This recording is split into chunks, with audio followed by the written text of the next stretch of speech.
Well, the seaside town of Hastings in East Sussex is the kind of seat that Labour needs to win the next general election. The Tories won it in 2010 with a majority of less than 2,000 votes, and nearly 1 in 10 of its young people are out of work. So our social affairs editor, Jackie Long, has spent the day there to find out how Ed Miliband's new policy has gone down with local residents. It was a 5 a.m. start for Paul Joy today, a lie-in. He's normally up at 3:30. He's been a fisherman for more than 40 years. He says making work pay gets harder and harder. Meanwhile, he says life on benefits has become the easy way out. And he lays the blame squarely at Labour's door. Today's intervention by Ed Miliband, he says, is well overdue. Well, we've come into the real world. We've evolved a system where the benefits system pays you not to work, and there's more and more people who find it impossible to work because they're better off staying at home. So the fact that he's addressing that now, you think is important?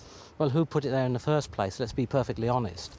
But to win Paul over, Ed Miliband would need to have been much tougher and promised to cut some benefits radically. If it's a subsistence level, that's one thing. But when people are having cans of lager and cans of beer coming in with their wine, going on foreign holidays, and you know they're on the welfare system, there's something fundamentally wrong with it. So much of the debate will now be about the fine detail of Ed Miliband's plans. But in places like this, a key battleground for Labour, the broad message will be as, if not more important. While Labour railed against the Tories' strivers versus skivers language, they know it resonated with the voters. Many argue they're now playing catch-up, determined to portray themselves as the party of work, not welfare. A card-carrying Labour voter his whole life, small businessman Lee Forster Kirkham recently switched to the Tories. He says Labour lost touch with how real people feel, particularly about welfare.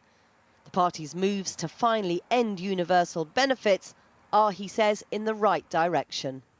Universality is about just firing money out at everybody. I think if we look at the principles of the welfare state, it's about trying to help those who need help. It's about trying to protect the most vulnerable. So why should we give money to perhaps people who are earning £100,000 for whom, £11 a week child benefit is pretty much meaningless? Why not use that money and target it at helping those who need the help?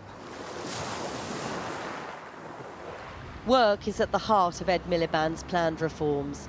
They'd see 24-year-old Jake Craig, who hasn't worked for 8 years, get a lower rate of job seekers allowance than someone who's paid into the system for longer. It's unexpected. I thought Labour were meant to be the good guys.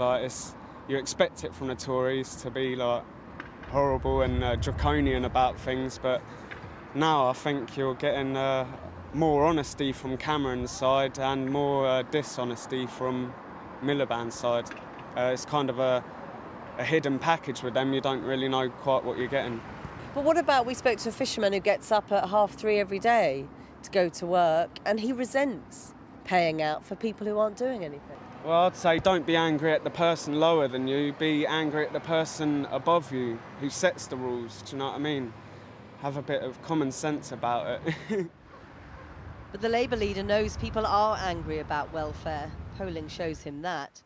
The question is whether he's done enough today to calm them down and win lost voters back.